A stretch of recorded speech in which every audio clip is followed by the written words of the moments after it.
Hi,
Adam.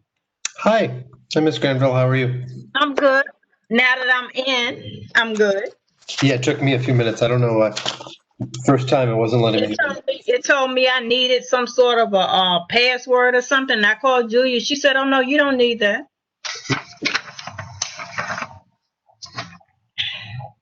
In my defense, the meeting didn't start until 6:06 as I was trying to prepare dinner, which didn't work, but okay. Julia, do you have birds? I do, and they are just being a nuisance.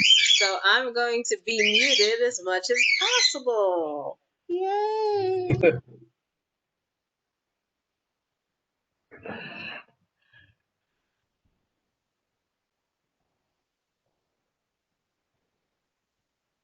So, Adam, I see two other people, but I don't see their faces. It's possible they're waiting till the meeting to start, or Okay.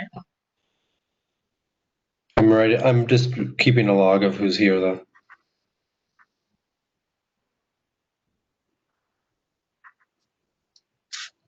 The meeting is gonna, if everyone can hear me, or the meeting was gonna start at 6:15, so. Uh-huh.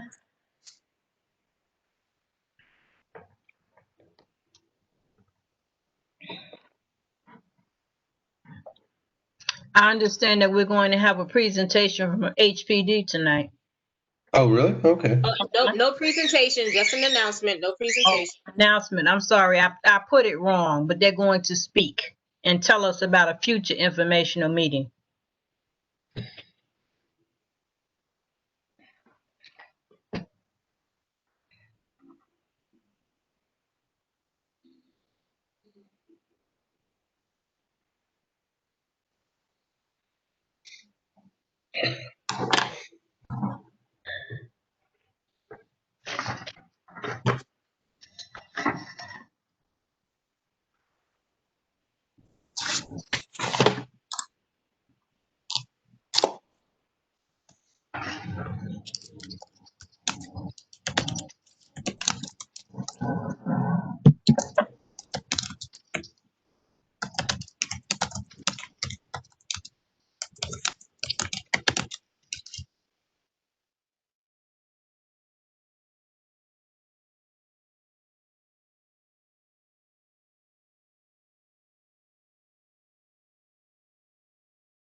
Good evening. We're going to wait a few more minutes to get started because I guess some people haven't come back to their screens yet.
I see we have 12 participants so far. Thank you for being on time.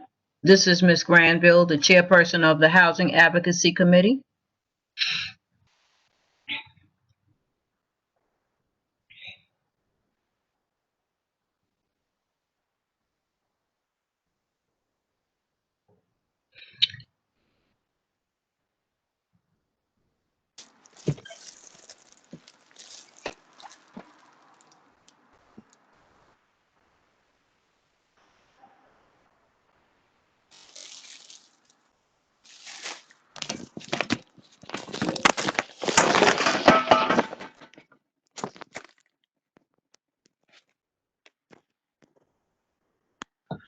You okay, Miss J? Yep. Like, yeah, you guys see what happened. Yeah, we were all Instead concerned. of using my laptop, I use my iPad, and like, sorry, you guys happened. So sorry. Think you know what? I'm coming. I'm gonna switch off the car.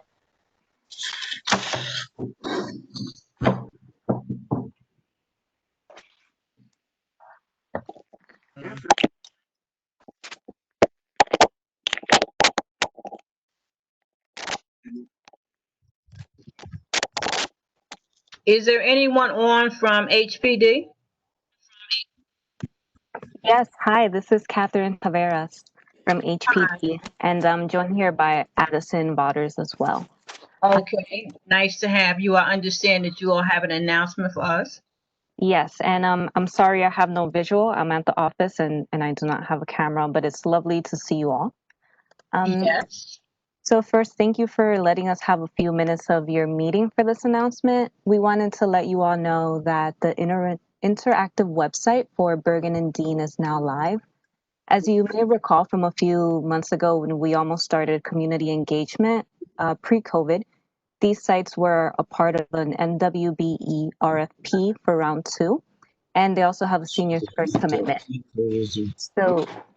So we invite you to log on to the website to learn a little bit more about that, the sites and the RFP process itself.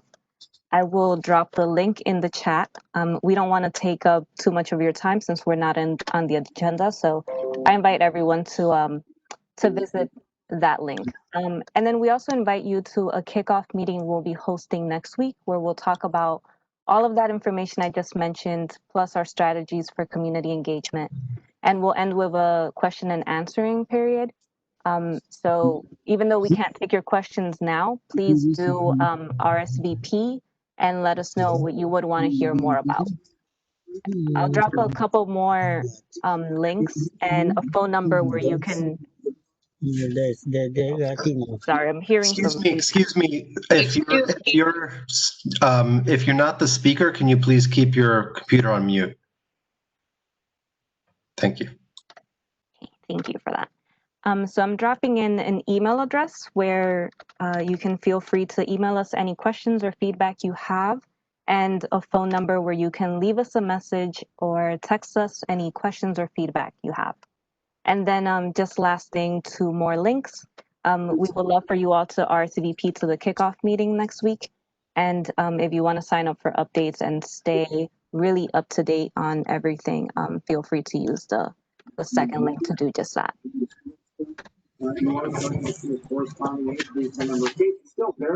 And that is it on the HPD end. Thank you so much, Ms. Granville, for giving us a few minutes. Can you just tell us exactly what date that meeting will be? Yes, October 1st at 6:30 p.m. October 1st? October 21st. 21st, okay. So that's next Wednesday. All right, thank you. Thank you so much.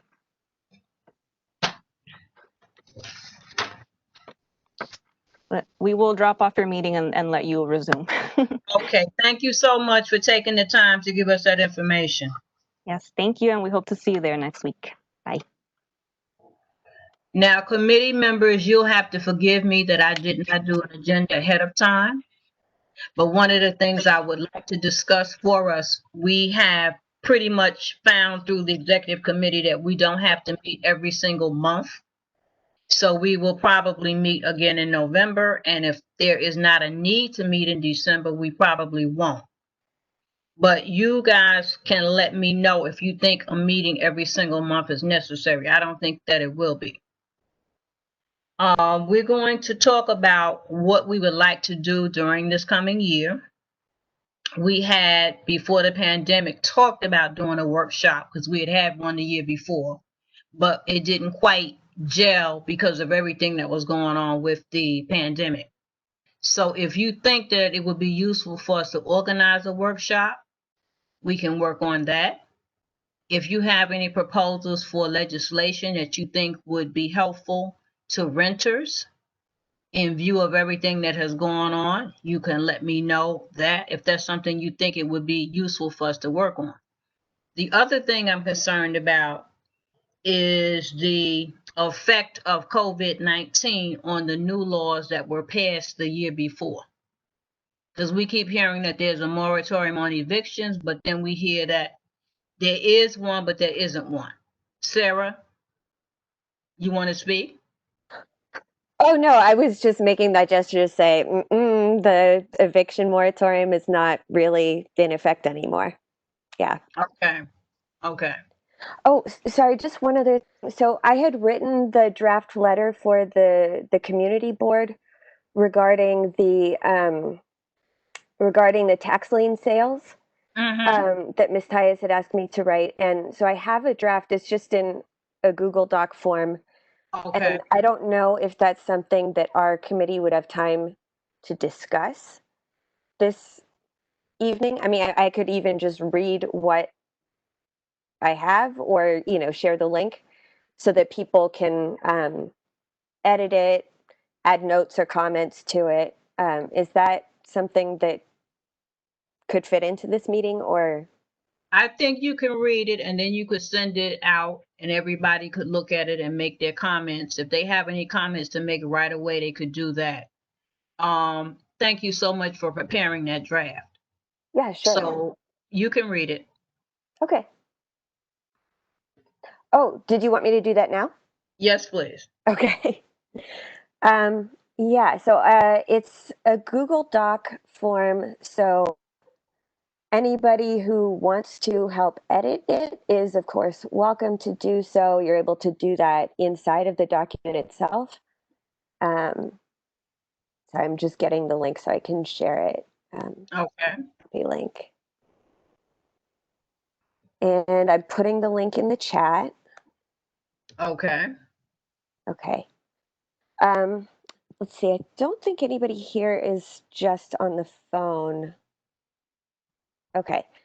But I don't know if everybody here at the meeting is aware of the tax lien sale. Oh, hi, Ms. Tyeth.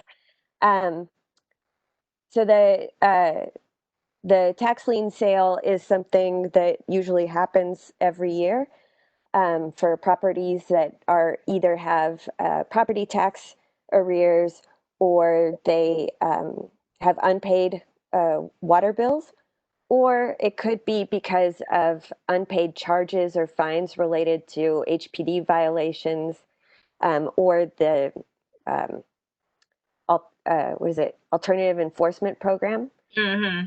And people have talked about asking the city to continue to postpone this tax lien sale because there's a fear that it could lead to people losing their homes through foreclosure because of the crisis. So in any case, the document is there and I can read it aloud. This is my first time writing a letter representing a community board, so any comments are welcome.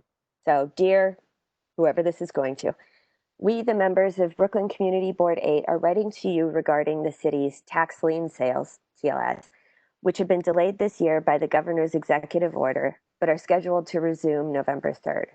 We are concerned about the effect that resuming TLS will have on our community, which has been severely affected not only by the COVID-19 health crisis, but also by the resultant economic crisis. Resuming TLS under normal conditions will exacerbate the destabilizing effects of these twin crises on the homes of both homeowners and tenants. And for this reason, we urge the City Council to take swift action. First, tax lien sales for Class 1 residential buildings, 1 to 3 units, on the current TLS list, especially if owner occupied, should be suspended until the end of the COVID-19 related state of emergency. Second, this is more of a question. Some people are saying that they think this City Council should not reauthorize this law at all. It expires at the end of the year. I don't know what the community board would want to do. Okay. But it's just in there as a question.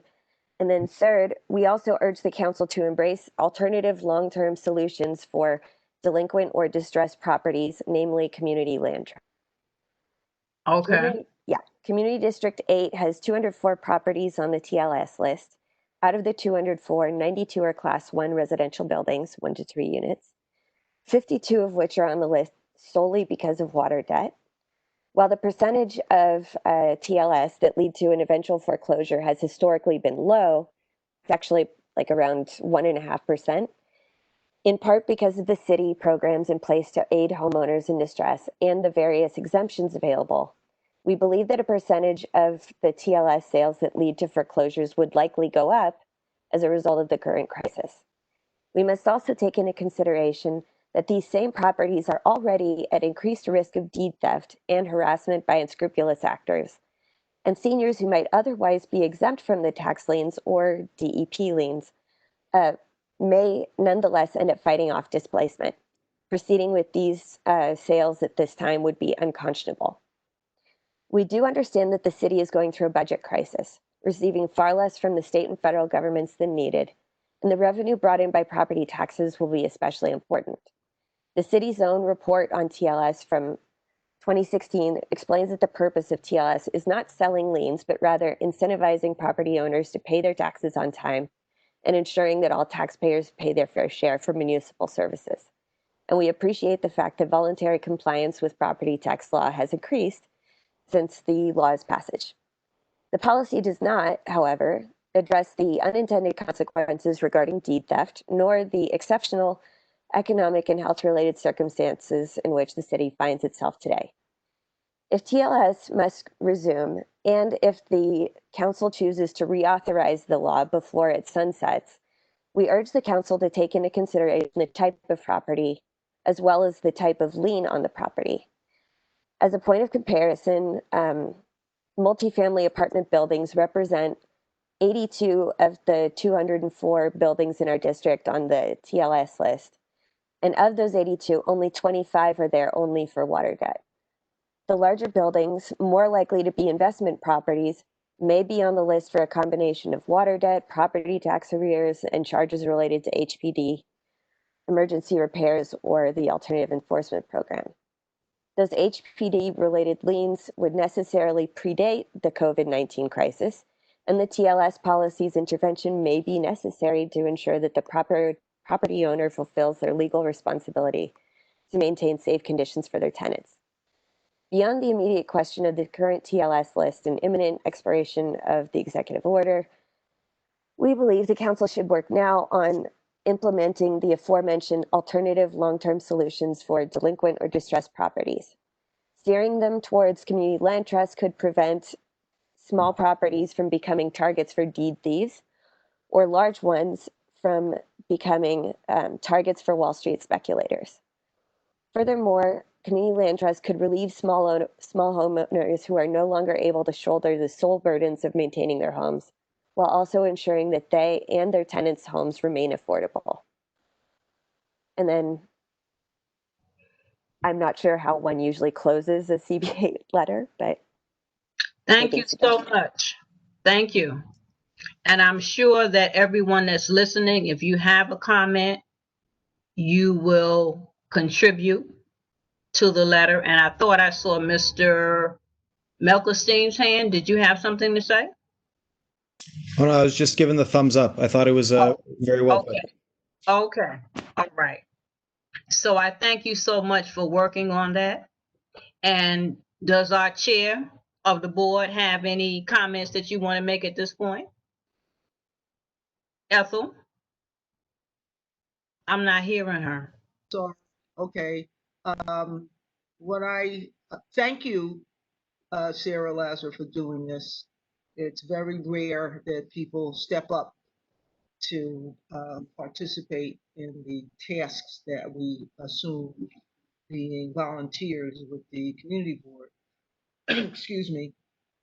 In my mind's eye, these are, once this letter goes out, we want to copy the independent budget office and ask them to go over the numbers for the past few years and tell us if the city only adds to its shelter costs burden by forcing evictions through this tax lien sale process. That's one thing that I want to add to that, and another letter that I've been mulling over with asking DCP and the mayor to change the affordability marker from 30% of rent to 25%. We need to know about unintended consequences. We need to look at the consequences here, and driving people out of their homes and into shelters is one. So if we can narrow down the target for this ask to 1 and 2 family homes, that would be great. The analysis of what's on the current list, 1 to 3 family homes, is a little bit over. Really concerned with the smaller homeowner, but I'm working. Let's all work together. My ideas shouldn't be the only ideas on the table. So those are the 2 things I would ask, would prepare the audience for as we go forward. This letter would go out under my name on board letterhead. So you would get a final copy in free form, not on letterhead, but Ms. George will assure us all that this is one that's going out. And again, we need to make sure that it's going to the mayor, city council, Department of Finance commissioner, and the IBO, Independent Budget Office. We want to ask them to put this idea up as a study to see if we're saving money by putting it, because that would really sell it. Thank you. Could I just say, so the 1 to 3, the reason I put 1 to 3 was just because it was the distinction that the list used for the 2 different tax classes, and Believe me, I understand. That's what was there. Okay. It's an easy grab. That's the way they classify it. And it would take some work to peel off that the 3 families. I understand that. Thank you. Yes, Mr. Callahan. Yeah, this is sort of a tangential just because we're talking about the tax lien trust. Mr. Todd and I have both been directly acquainted with this problem because our community garden, Amani Community Garden, had the center of the garden stolen by the tax lien trust process. And subsequently the developer who bought it from the developer has let his own property taxes go into collections, and he's actually in the tax lien trust from the prior year. This is something that I don't know that this is going to be a separate issue, but we as a garden are trying to think about what to do about retrieving our land from someone who has been delinquent.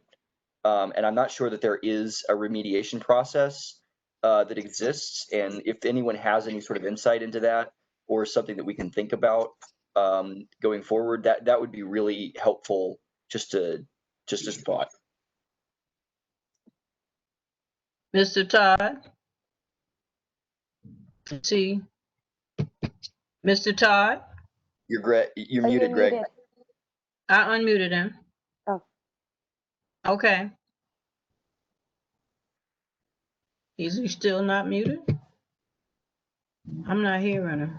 Mrs. Todd, I'm not sure that your headphones are working properly. The microphone in your headphones are working properly.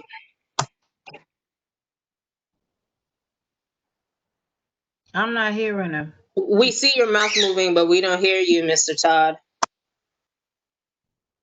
You put it in the chat, Greg? Yeah, his headphones are not working. Got bent. Okay, we just heard you. Is that better? Much better. We didn't hear what you said before. Now we don't hear him again. Can you hear me? Now we can. All right, good. I think I kicked my headphone out of frustration. I couldn't get in the meeting. Anyways, been doing this 30 years. The problem with the tax lien sale is it's totally weighted towards the private sector.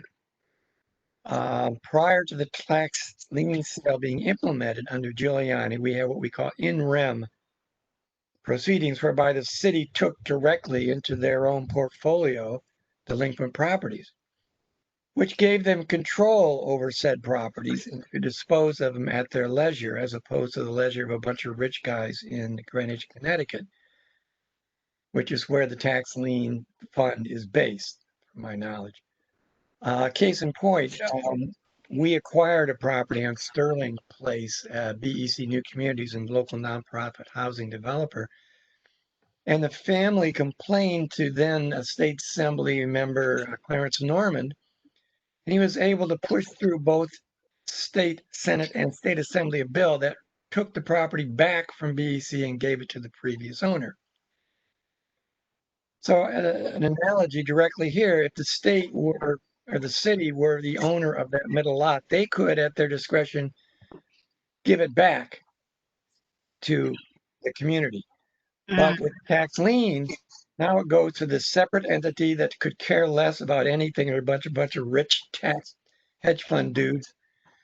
And they have actually no interest in the city or our problems or anything else. We just basically offshored all of these properties and lose control of them. So this is a really deep problem. It goes back to the Giuliani privatization, the old idea that the capitalist free economy is the smartest way to go, that cities are dumb and stupid and shouldn't own any properties because they just ruin them.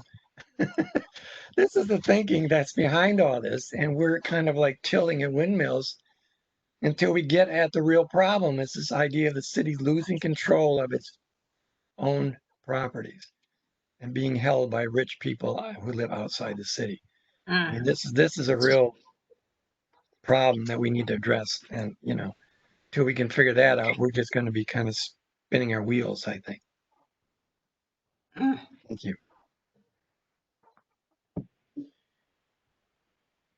Thanks for giving us the history and the so-called logic behind what they're doing now. Yes, Princess. Okay. I'm hearing about three family. Okay, I know I'm hearing the difference between landlord and homeowner. I'm a homeowner. I'm also a homeowner, and I'm also own three families apartment, three apartment. But when they did the moratorium on not paying rent, what people not saying that people with 2 and 3 families home were caught up in that too. Their tenant did not pay the rent. Like I am one of those landlords that my tenants are not paying. So when people are calling for moratorium, it affects us too with these same 2 and 3 family homes we are speaking about now. It did affect us and it still is affecting us. Because in my building, I haven't received any rent from my tenants for months now, but I still have to pay my mortgage. It's getting cold. I still have to give them light. I still have to give them water. So I can be one of those people where I owe taxes and I owe a multitude of things. And not because I don't want to pay, because my tenants are not paying. And those are things I think need to be addressed. Because we are lumped into with all these multi-apartments landlords, and we are not. And I lived in this community, as everybody knows. So that's all I need to say. So, so something needs to be done. And thank you, Sarah, for that letter. And guess what? If there's one thing I would join and get on board to help you do is that, because I know it's affecting me as a homeowner. Okay. Okay. I was wondering, is it all right if I go ahead? Or Yes, ma'am. so I was contemplating whether or not in the letter to bring up the state bills that have to do with what Ms. Ben James was just talking about, the Zellner Myri's eviction moratorium bill and Julia Salazar's cancel rent bill, because those are things that would actually change the dynamics, because the two of them together would actually, like, the eviction moratorium bill is also a foreclosure moratorium bill. It's just not getting called that. And then the cancel rent bill not only cancels rent, but it also it would also bail out all of the small homeowners for the entirety of the lost rental income. So Okay. it's the kind of thing that would completely change the it would change the economic situation of any homeowner, of any like small homeowner, like 1 to 3 unit or even 1 to 6 unit probably. But it seemed like it didn't make sense in this particular letter to get into the possibilities of state legislature or state legislation. So, but I don't know if it made sense to bring it up at that point. Ethel, would it make sense to have two separate letters, one for that purpose and then the other one that she had originally worked on? If I may, I would recommend one letter addressed to both decision makers, both the state and the city, because there's a shared expense there. Okay. Yeah, the state has some authority over the levy of property taxes in the city.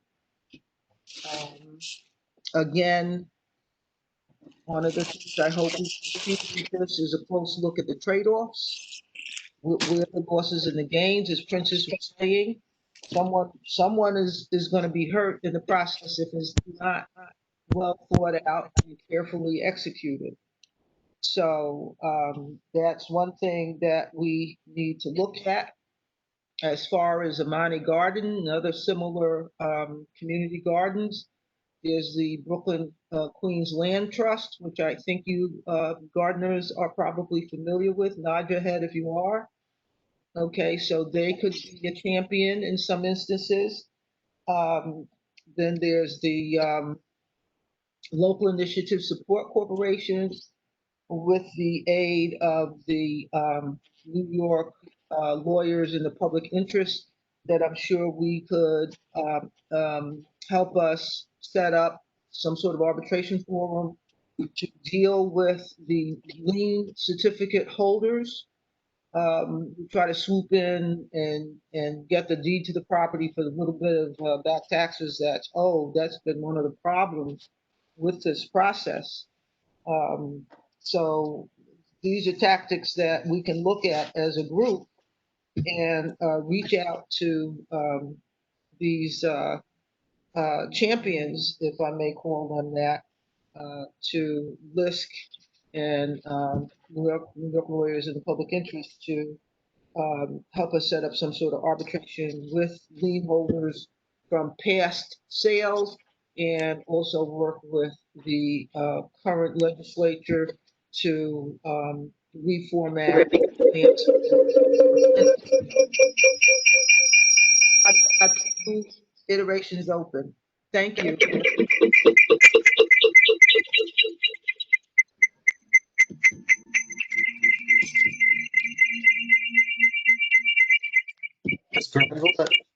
I don't know. Is that you? I think it's you. Do you have two screens open? I think it's me. Yeah, it looks like you're in twice. So if you can mute one, that's the problem.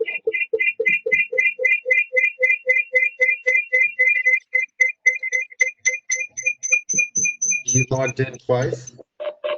I think so.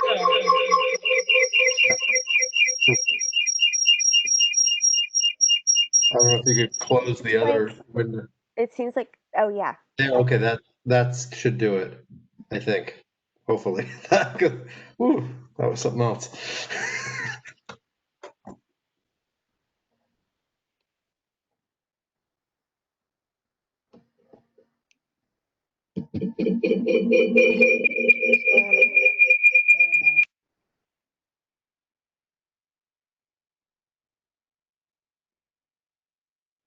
I mean, in any case, I just thank you everyone for, you know, hearing out the letter. And again, it's a Google Doc, so if you have ideas, edits, etc., it's there, and I welcome everyone to put their input as they see fit. And there are also some notes after a page break. So, thank you.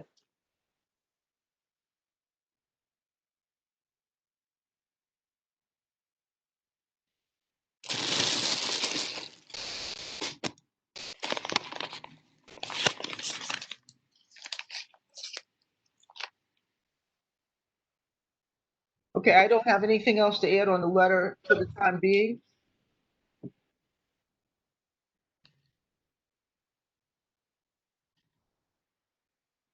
Oh, Ms. Granville, we don't hear you.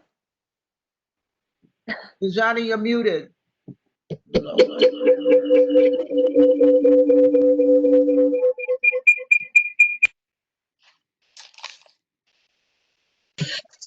Unfortunately, in order to spare everyone's ears, I am going to have to mute any areas where the interference is coming in. Ms. Granville, you are listed as having two screens open. If you can figure out what the second screen is, which does not have your image, and close that, that might resolve all of the interference issues.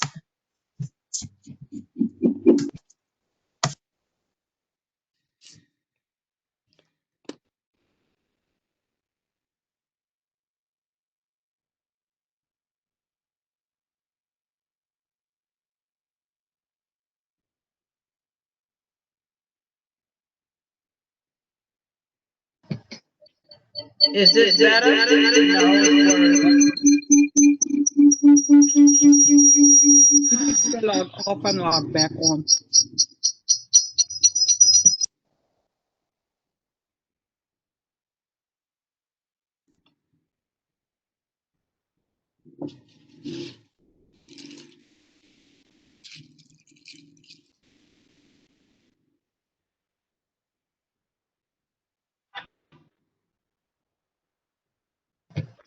Can you hear me now?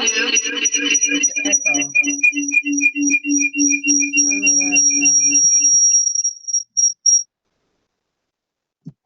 Ms. Granville, if I can just make a suggestion of a minor inconvenience for you, if you could just leave the room and then come back in, maybe that would resolve it entirely.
Is it possible for Ms. Granville to log off and then log back in? think that would fix it. Yeah, I mean, the problem is, Ms. Granville, is that you have two screens open. So until that's fixed, it's just gonna keep happening. Oh, wait, one closed. Okay, you should be all right. Unmute yourself. I think you should be okay. Is this better? Yes. Okay, I'm glad. Sorry about that.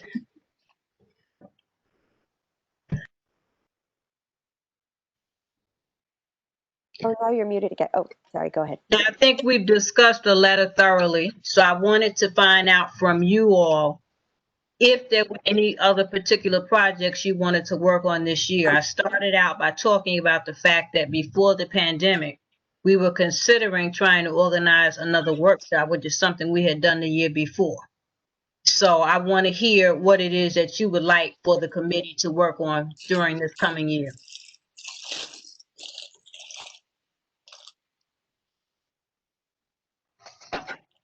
Yes, Sarah.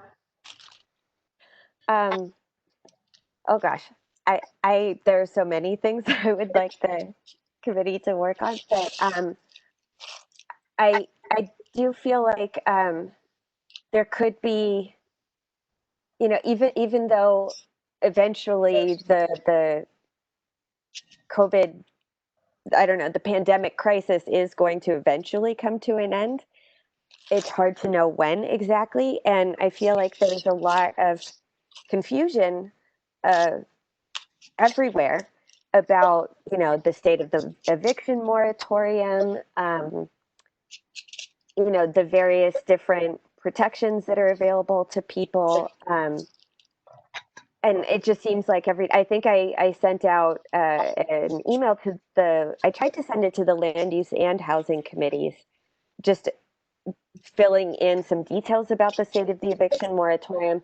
And the very next day there was, oh, I guess that was today, there was a notice from the Department of Investigation giving instructions to the marshals. And so it's like every day there's a new development. And I don't know if it feels like part of what the community board is best able to do is to communicate things and to answer people's questions, you know, popular education. So I imagine that getting the word out about these things would be important and probably continue to be important because there are many people who are just confused. Yeah.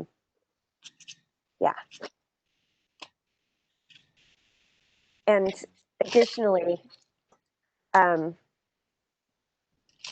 I have been involved with the Brooklyn Eviction Defense Network, and while, you know, new eviction filings have been on hold for many, there are going to be there are going to be a lot more filings now that the moratorium has ended. It'll be slow, but the quantity is going to be great. And there are also changes in terms of right to counsel being expanded. So there are just likely to be a lot of people with need for information about these particular issues. You know, how exactly does an eviction case work in housing court, what to expect, what resources are available to people. Those are just some thoughts that I have. Thank you.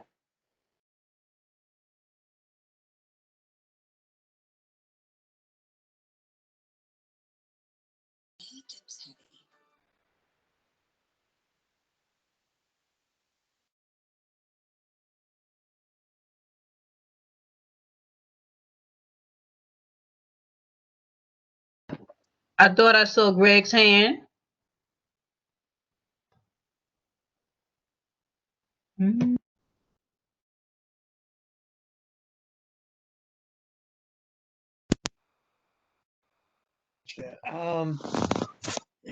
Yeah, I agree with Sarah. I mean, I think there's massive confusion now because there's the contradictory proclamations about who can get evicted. I mean, I think evictions were extended, but only for people who don't meet certain needs criteria, et cetera, and so on. So I think we really need to get ahead of this. And then there are, like, landlords like Miss James who are going to get foreclosed. I mean, everyone needs some remedies and we need clarity. So I think we kind of have an emergency meeting as soon as possible to get people sorted out on this thing, like January or, not sooner. I would second that having a meeting before the eviction moratorium ends at the end of the year would probably be valuable to the community.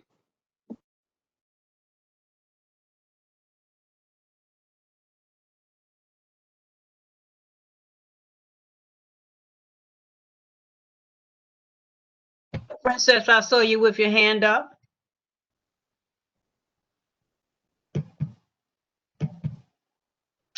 Why is it not unmuting? You're muted. Is Ben James, you're still muted? Yeah, it looks that way. I don't know why she wasn't muted before. Okay. Yes. And one of the things that need to be addressed, because they're saying, oh, moratorium are not paying rent. And people who can afford to pay the rent are not paying their rent. Because I know people who work for transit, people who work for the city, and they are not paying their rent. And I think those are the things need to be addressed. Who are the people who, I can see somebody don't have a job, certain things, but people who can afford to pay the rent are not paying their rent, and they're using this too. So if we are going to address it, it needs to be addressed in depth. Okay. Yes. Okay. Because I know that because my tenants work for transit. And one worked for the city. So I'm speaking from reality. I'm living it right now. Okay. Mm-mm.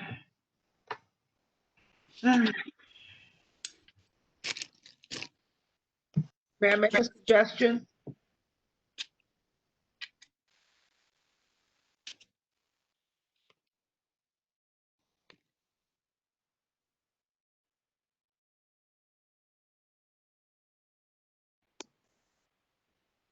Ms. Granville, I think Ms. Tyus is trying to speak or raise her hand.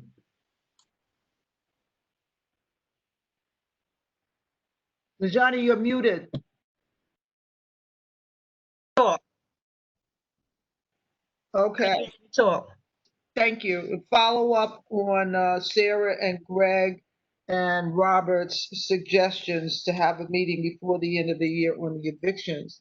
I want to also suggest that between now, mid-October, and then we make sure people see the wonderful newsletter that Ms. Neal prepares every month and maybe consider using those email blasts to remind people of what's going on. If Sarah seems to have a direct line into the most critical information about this problem, and if she would make sure that Ms. Neal has that on maybe on a weekly basis, we could consider doing an email blast to update people on what the new status is for the various programs that the city and the state are offering and where they can go to get help. I know the borough president's office has workshops,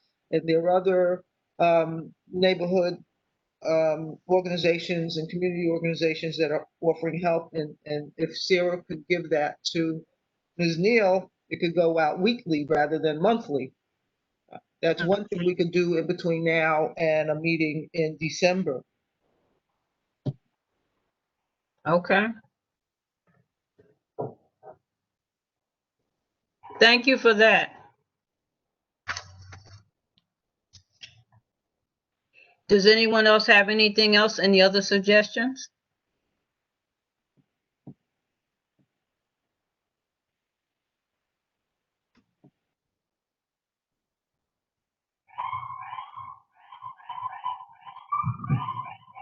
Nobody else has anything else to say? Oh, Greg has his hand raised. Yes, Greg. Is he? Yeah. Greg, we can't hear you.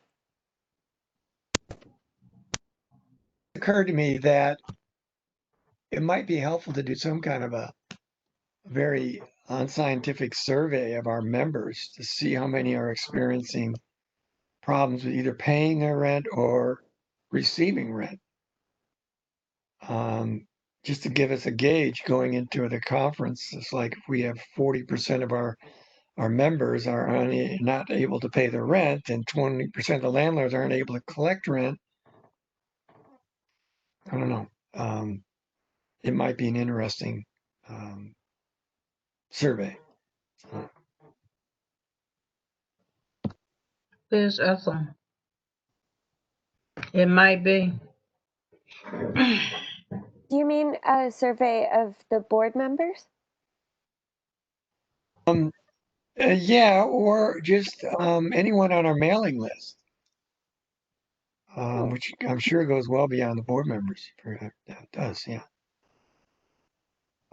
I mean, it's very unscientific, so it's not going to be represented necessarily, but it would give us at least a sense of how deeply this is, affecting us.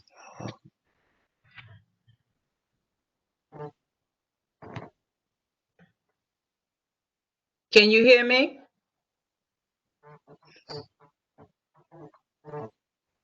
Yes.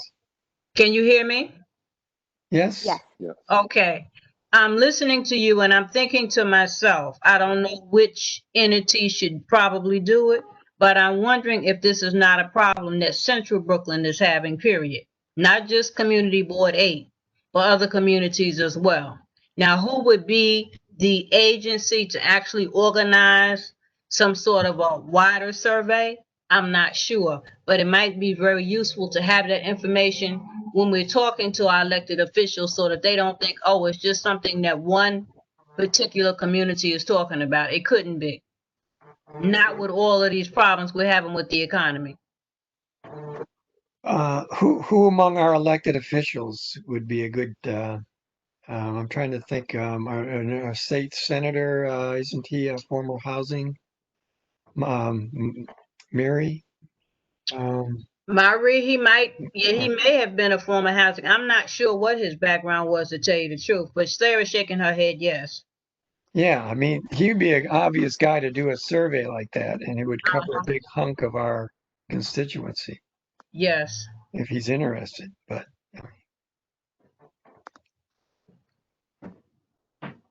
So there may be something to speak to him about. I don't know if it would make sense to actually send him, I guess, an email or written inquiry about it. I don't know if we need a formal letter at this point, but just find out from him if he's interested in doing something like that, if he would be interested. And I don't think Miss Ty has heard it. I'm not sure if she's still there. I'm here. Did you hear it? I heard a suggestion to do a survey. I'm not sure if we have a slate of survey questions. Well, you may not have heard it, but I was suggesting that possibly a wider survey might make more sense to include other parts of Central Brooklyn, not just Community Board 8. But I was saying I don't know who would actually do that, and somebody suggested that our state senator might be interested in doing such a survey. Marie. I understand, and the questions would be to find out what? The degree of hardship, who's having a problem as far as being able to pay their rent, and who are the homeowners who are experiencing problems because of this economic crisis, because people are either saying they can't pay and don't pay, or people really can't pay. Thank you. So the Housing Justice for All Coalition did do a survey that it was put out to, broadly, it was put out broadly for the entirety of the state, but I think most of the respondents were inside of New York City. And, but they did this earlier in the crisis. It was maybe April or so. So Okay. I could find where the results of that survey were, but I Okay. imagine that things have sort of evolved since then. And Mm-hmm. of course they have, but yeah. Okay. That, we might want to look at the survey questions in there and see if there's something that we could update, maybe Myri or even this group you mentioned could update it.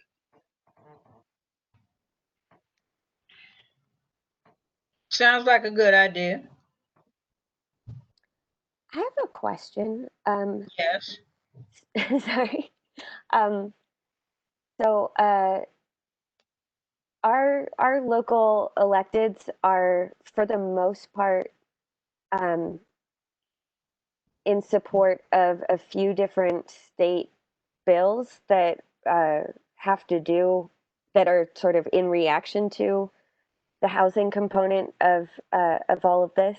And I was wondering if it makes sense for us to maybe ask them to come to our meeting and maybe explain those bills. I don't know if, I mean, it's not like asking them to come in here and do electioneering exactly. It's just asking them to explain their bills. But is that something that would be appropriate for a community board meeting? I don't see why not. Because I think I remember with the 2019 slate of bills, they did come in and explained what was in the 9 bills, right? Mm-hmm. Yeah. And so now this is a set of 3 bills that definitely Myri, um, Mosley, Richardson, Kevin Parker, most of the people around here are signed on to them, so maybe they could explain them. Yeah. And similarly, to have somebody from the city or state talk about what exactly the laws are regarding evictions and when they take effect and who is affected and any mortgage moratoriums, etc. Mm-hmm. There's a lot of misinformation and confusion, I think. I agree. Yes, Ethel.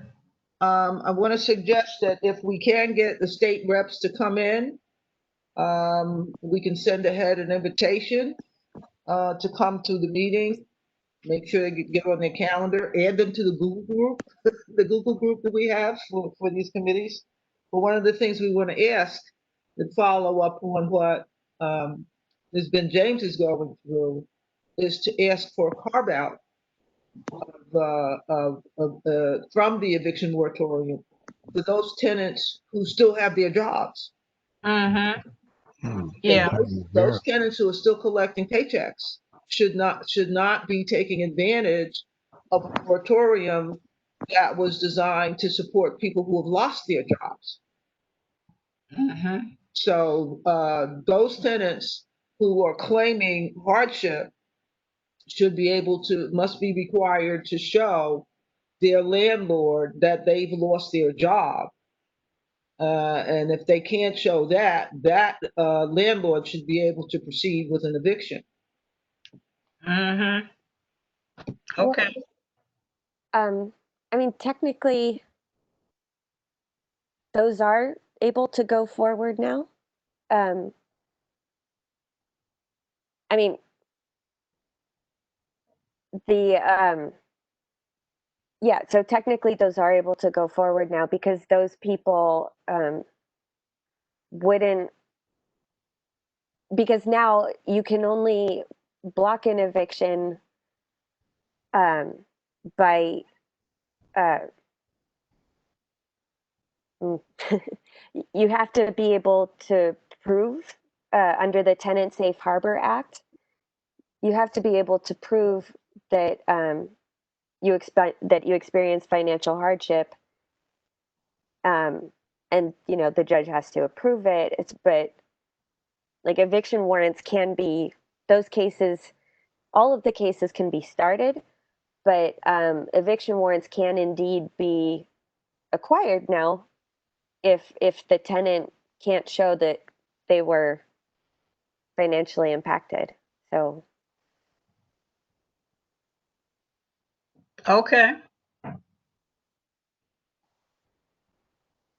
I mean, Are there any other comments or questions or concerns that anyone wants to speak on at this time? This is such a quiet group. Well, if I may, I want to bring up another thing that's been haunting me for a while now. Mm-hmm.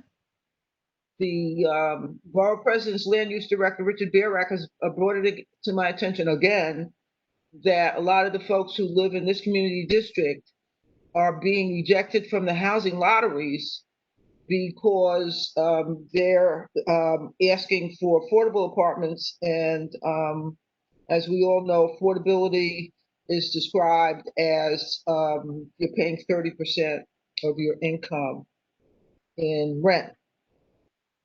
I'm asking you all to support a letter to go to DCP and to the mayor to reduce the affordability marker to 25% of income to get priority for set asides for a community district when a rezoning is done and the developer comes in and they get the zoning. They're supposed to choose an MIH option, and within that MIH option, the affordability is described usually at 30% of income. I want to ask the mayor and city planning to bring that down to 25%, and that marker include not only rent but gas and lights as well. So it's a shelter cost, not just rent. Mm-hmm. And that the trade-off there is that when people go in for the lottery and they say that they're asking for an affordable apartment, 30% of their income, the developer says, this person is likely not going to be able to pay their rent during the term of the lease, and I'm going to have to end up going through changes to get them out, evict them somehow because they can't pay their rent. So if we drop that affordability criteria to 25%, we'll have less of that type of behavior, and we will have less costs, fewer families going to shelters, a lower shelter cost for the city budget, and I think that would be a good thing for us to do. Again, to send a copy of the letter to the Independent Budget Office and ask them to look at it and validate our assumptions with the numbers. Adam, didn't somebody just send a note in about HUD increasing that amount to 35%? Didn't I see that in the chat a minute ago? I think Ms. Neal posted that. Yes. So last year, Ben Carson of HUD said, and I quote, "Poor people aren't working hard enough," with the rent burden at 30%. So it was increased unilaterally to 35%. HUD is a federal program. That's why Congresswoman Clark is trying to, should she win this reelection, implement changes to HUD's rent burden thing to reduce it from the current 30% or the increase to 35%, so that it can be more affordable, because right now, as it stands, is based on gross pay, not net pay. Net pay, as we all know, is much lower than gross pay. So that's something that is definitely a federal thing that would have to be with our federal electeds.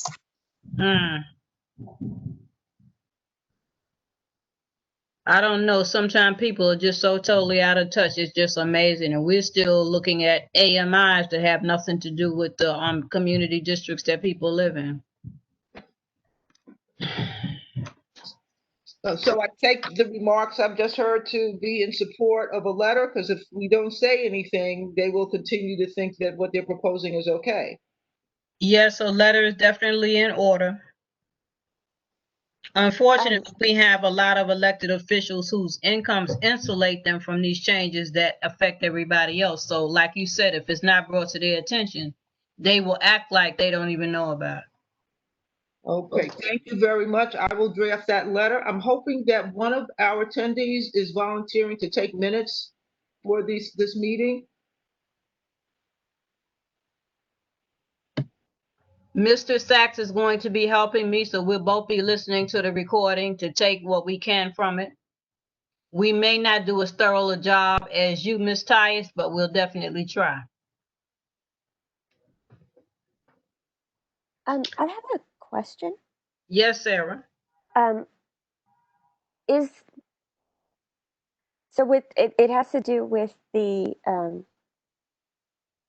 sorry, it has to do with the rent burden percentages. So is the city prevented from applying a lower rent burden than what HUD? Because HUD, as I understand it, they set the percentage of one's income that you pay towards rent in public housing, or the amount. Oh, so Ms. Neal said, no, we cannot set our own percentages. So that's the case even with, I don't know, like affordable New York, the housing that gets created through rezonings, things like that. Mm-hmm. Oh, blast. Okay. If I may, once again, I'm sorry, I don't want to monopolize the conversation, but I'm working from a playbook that was provided to me by the borough president's land use director. Okay, and the target for our complaint would be the mayor and city planning, since they issued the zoning, which gives the tax credits to the developers who are requesting rezonings. If you're coming in to say like M Crown, and that area is all manufacturing, but you want to go in and build an apartment building with a commercial ground floor, and in order to get that change, you're willing to rent some of your apartments at a lower rate. That's the time for us to demand something that's going to help the city budget, which is to drop the rental requirement under the rezoning, which is something the developer is asking for, to something that can be used by this community district. HUD is using a cast broadnet kind of census data usage, statistical metropolitan area, and we wind up with a high income that includes northern New Jersey, southern Westchester, And Long Island. Westchester County, and it skews our income numbers to the high side. So for a long time, we've also been asking to make the AMI calculation, the area median income calculation, local, hyper local, okay, down to the community district level. There is a Puma table available that shows some of the data, but we have to push our electeds to make the changes that help us stay independent and not depend on tax revenues, which are drying up, to provide city services and so on. So that's the kind of statements that we need to be validating, to put in the letter, to go to the mayor, city planning, independent budget office, so they can use this in their data, to our state officials as well, so we have their support. Okay, the trade-off in lowering the income on one side is lowering the expense on the other side for the city, because people who can't pay their rent, where are they going to live? They're going to sleep under a bush in Prospect Park somewhere? They're going to go with shelter. okay? And the city's going to wind up having to pay the whole thing. So Mm. let's come to the middle of the road and figure out how to solve this problem. Everybody's going to have to tighten their belt to get this done.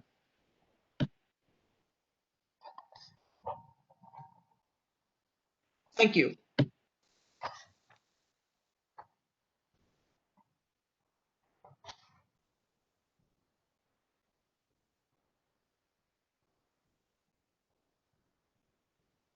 Well, what she said makes a lot of sense when you think about it, because we hear astronomical numbers that are being paid for people to live in shelters. And then on the Upper West Side, people are having a fit because they moved in homeless people and nobody in the neighborhood wanted them there. So now they're taking families, throwing them out, and putting the formerly homeless men that one neighborhood didn't want into another neighborhood. So Ethel is absolutely right. It's causing all types of problems. Not to mention the money that's being spent.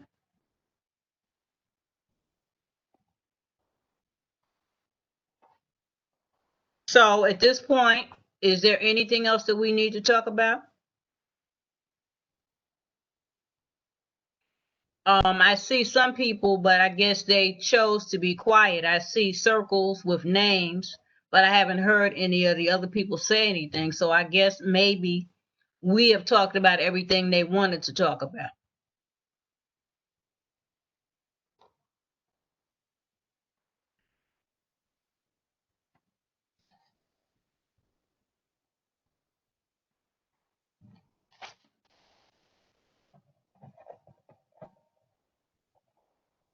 As soon as we hang up, a lot of ideas will be floating around.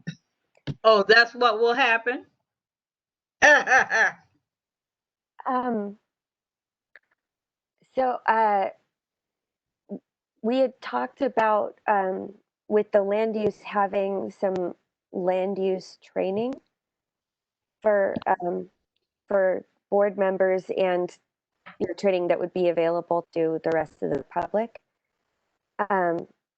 I'm wondering if there are some kinds of training that, like more specifically related to housing, that would be useful for us.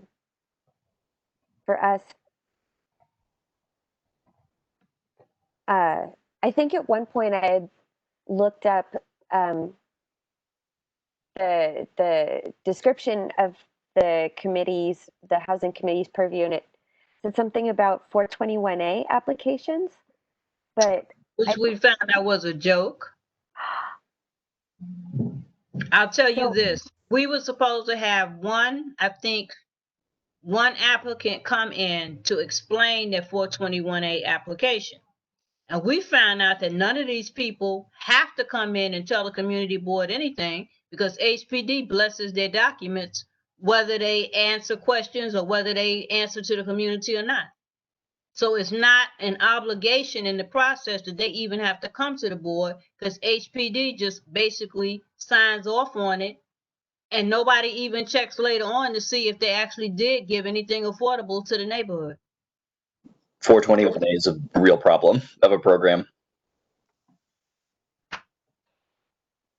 That and as in case Ms. Tias, if you didn't know, I actually work for the Independent Budget Office. So I remember you saying that. Yeah, if you ever want our housing person to come in and speak to the board, it's not me, but we have some people who are quite good on housing and can come in and talk to the board. Okay.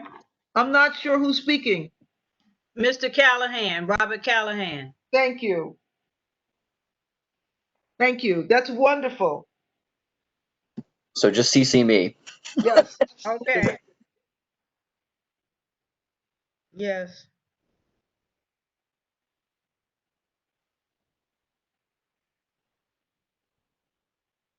We have to demonstrate to our elected officials that we're not just arm waving, and that there are some real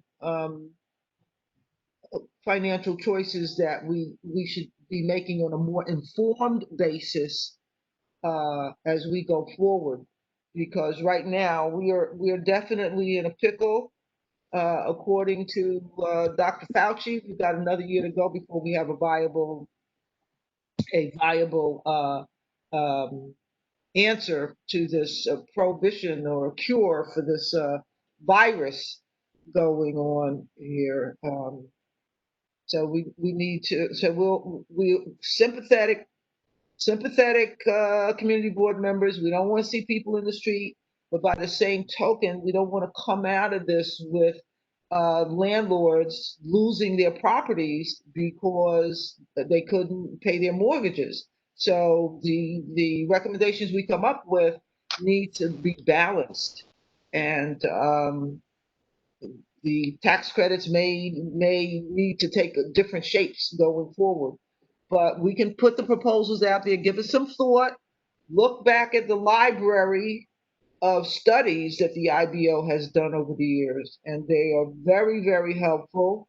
And then there are a couple of law schools, the universities that have real estate programs. I'll try to send out links to those programs where people can look at that. If you want to get some information on land use, there's Association of Neighborhood Housing Development, ANHD. They have informative classes. Some of them are free. Um, there's the American Planning Association. They have courses. I think they charge for most of those. And I am working with Ms. George to use the land use committee meetings for December and January for DCP to come in and do a piece on zoning, about 20 minutes. They're still trying to gather information for the in-ground rezoning. We need recommendations and suggestions from the community board and the community at large for what they want to see over there. And then the following month, I hope to have the land use director from the borough president, Mr. Bearrat, come in and talk about ULURP, because DCP is saying that they don't have the money to move ahead with M-Crown on ULURP, so they can't say no to private applications, and those things will be coming along. In fact, that'll be one of the applications up for the November Land Use Committee meeting. But this is a housing committee meeting, so I want to stick with housing. Thank you.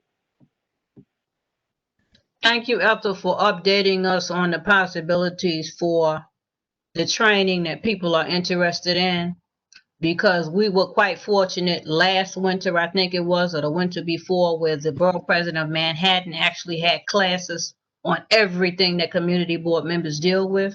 And she did not say you couldn't come because you didn't work in Manhattan or didn't live in Manhattan. It was open to the entire city. And every time they had a class, it was like standing room only. Everybody was there. Zoning, land use, traffic, sanitation, whatever. And unfortunately, we did not have that type of training available to us in Brooklyn. So those of us who wanted to take advantage, we just got on the train and went on over to the municipal building.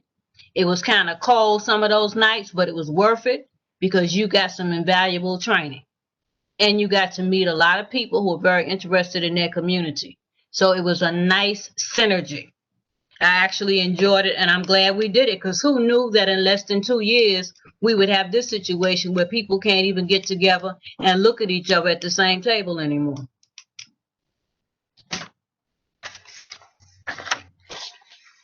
So, oh, and Ethel, I don't know whether you guys ever come to Crown Heights North meetings, but they had a young attorney who came, and she was handling some lawsuits that they involved homeowners who were about to lose their property through the third-party transfer program.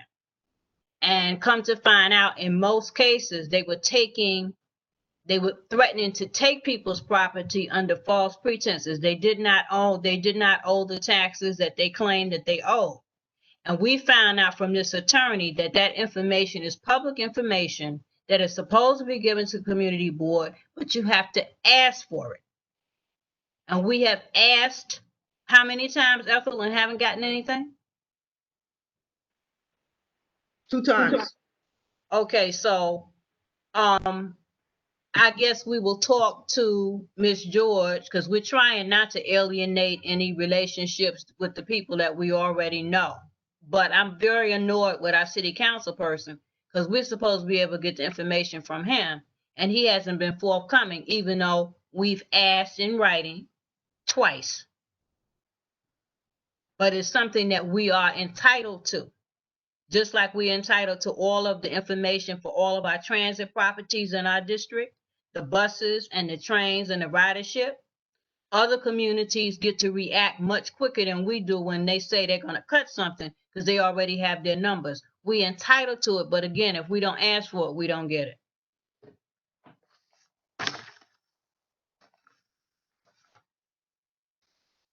So Ethel, I guess we're going to be doing a whole lot of writing this year. There's no other way. Got to put it on paper. That's true.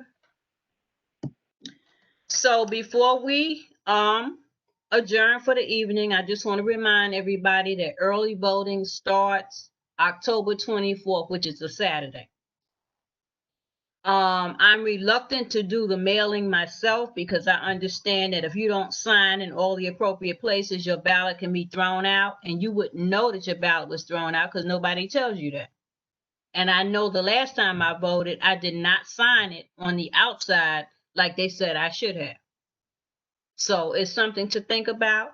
So I intend to keep myself well enough so that I can be early in line that day. I think they start at 10. Be there to sign, you know, to stand in line and do my voting. And then that way, when I go to bed at night, my conscience will be clear that I got it done. People should also remember if you mail in ballots that you have to pay for postage. A lot of people, I don't think, realize that. Oh, really? Yeah, it's not postage paid. Oh, that's something else to know. And it needs more than a single forever stamp. I think it needs two.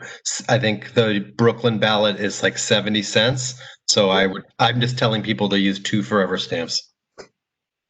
That's good to know because I never thought about the fact that it would require more than one stamp. And some people don't buy stamps because folks are all into email and stuff, so they don't buy stamps.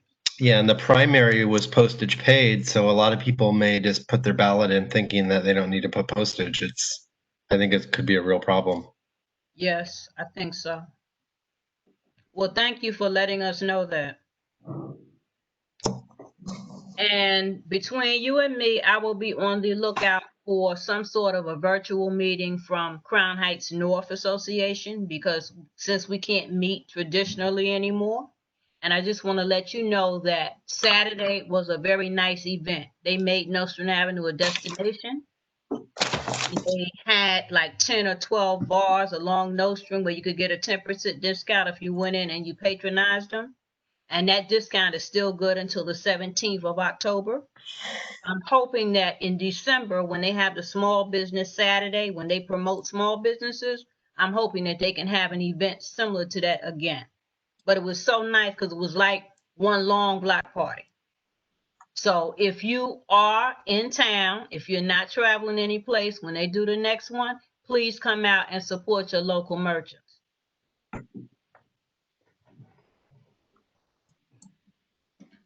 Do I get a motion to adjourn?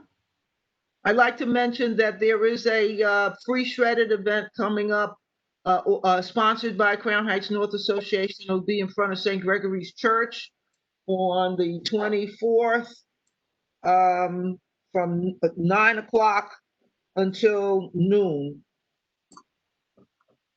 Okay. Right. The 24th is going to be a very busy day for some of us. Yes. Yes. Okay. All right. Good. I move we adjourn. Second. Second. Thank you, everybody. Good night. All right.